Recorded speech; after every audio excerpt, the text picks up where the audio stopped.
Oi galera, tudo bem com vocês? Primeiramente eu gostaria de pedir desculpa pela demora com o upload do vídeo. Eu tive alguns problemas, acabei perdendo o vídeo que eu tinha feito originalmente e, enfim, tô aqui para refazer. Segundo, eu gostaria de agradecer vocês pela confiança que vocês estão depositando em mim ao aceitar minha ajuda numa matéria tão importante para a nossa profissão quanto a anato dental.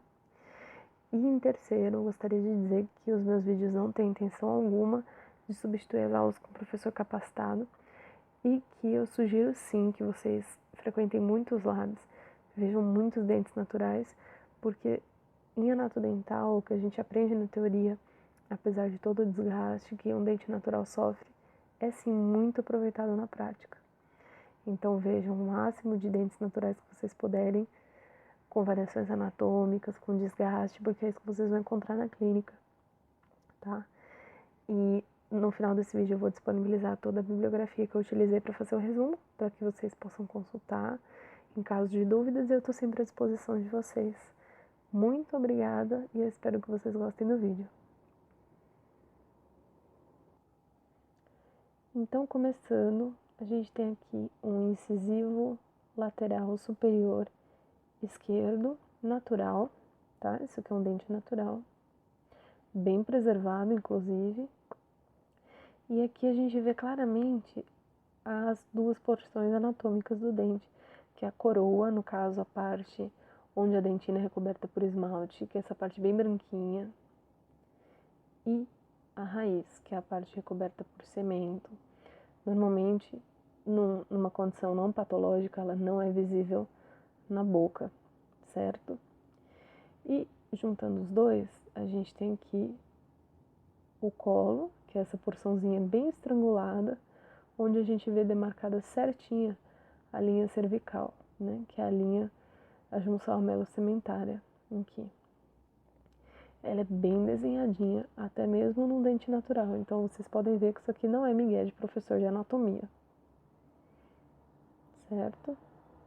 Inclusive no macromodelo, apesar do macromodelo não ter a raiz, me desculpem porque o meu tá cheio de cera, vocês conseguem ver também a linha cervical, certo? Então, utilizando aqui o macromodelo para que vocês possam visualizar melhor, nós temos as faces da coroa. As faces são a vestibular, que no caso, vestibular é a face que está voltada para o vestíbulo da boca. Vestíbulo tem a ver com a entrada, certo? Então é a face que está voltada para a entrada da boca. Essa aqui. A face lingual ou a face palatina, que como o próprio nome diz, é a face que é voltada para a língua ou para o palato do dente, no caso de um dente superior. Essas duas faces, a vestibular e a lingual, são chamadas de faces livres, porque elas não encostam em nenhum outro dente. E aí nós temos as faces interproximais, que no caso são a mesial e a distal. Para a gente entender direitinho o porquê da nomenclatura de distal, mesial e distal, o primeiro conceito que a gente tem que entender é o de linha média. A linha média é uma linha imaginária que passa entre os incisivos centrais, certo? Então aqui no manequim ela até está demarcada nessa porção antes da gengiva. Se ela continuasse, ela passaria exatamente entre os incisivos, certo? As faces proximais, que são as faces que os dentes encostam uns nos outros, as faces proximais que estão voltadas para a linha média são as faces mesiais. Então a mesial desse incisivo e aqui a mesial desse incisivo.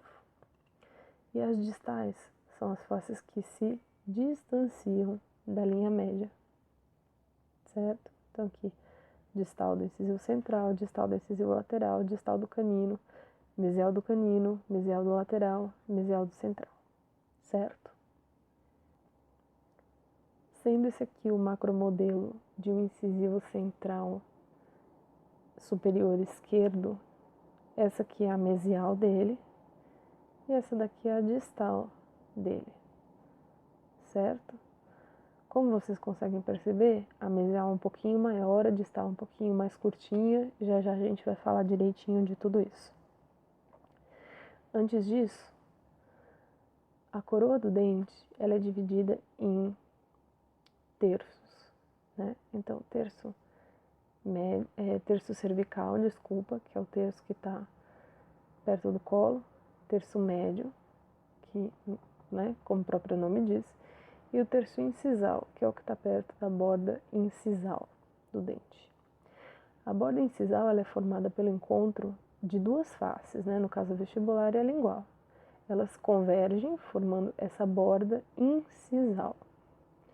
Já nos dentes posteriores, você não tem um encontro só de duas faces, né? Você tem da vestibular, da palatina e das outras faces. Então, elas se encontram formando a face oclusal.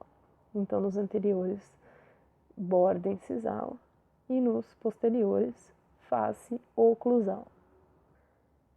A raiz também é dividida em terços, né? Então, aqui o terço cervical, que é o terço que está mais próximo do colo, terço médio e o terço apical, que é o que está mais perto do ápice.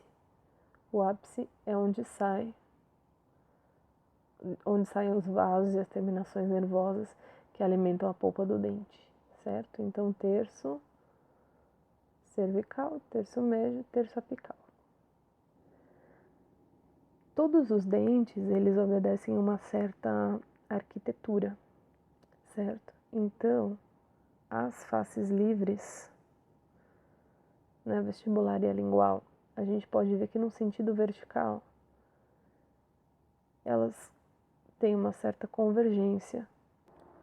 Olhando aqui pela lateral, onde a gente consegue perceber direitinho a convergência das duas. Então, aqui a vestibular e aqui a lingual, olhando de lado, elas estão convergindo, elas estão ambas indo para a direção da incisal. Então, as faces livres, num sentido vertical, elas convergem na direção incisal. Então, olhando, é como se o incisivo fosse um triângulo com a base na parte cervical, né, na porção cervical, e o ápice na borda incisal. Então, as faces livres, no sentido vertical, convergem para incisal. Isso em todos os dentes, tá? Não é só nos incisivos. Os dentes posteriores também, eles convergem para incisal ou para oclusal. No sentido horizontal, as duas faces, né, a vestibular e a lingual, elas convergem na direção distal. Então, se você olhar para o mesial, o dente é mais gordinho na mesial do que na distal, porque existe essa convergência das faces livres, certo? Então, o dente vai ser mais gordinho na mesial. E todos os dentes isso acontece também. As faces proximais, né, as faces de contato, que são as que entram em contato com outros dentes, elas também obedecem uma convergência. Então, na vertical, a gente percebe que a mesial e a distal, elas estão convergindo aqui para a cervical. Então, o dente é menorzinho na cervical do que na incisal. E mesma coisa, né, para oclusal e etc. E a área de contato normalmente se dá na parte de maior convexidade do dente, certo? Então aqui elas vão convergindo para cá. E elas também acabam convergindo para a lingual.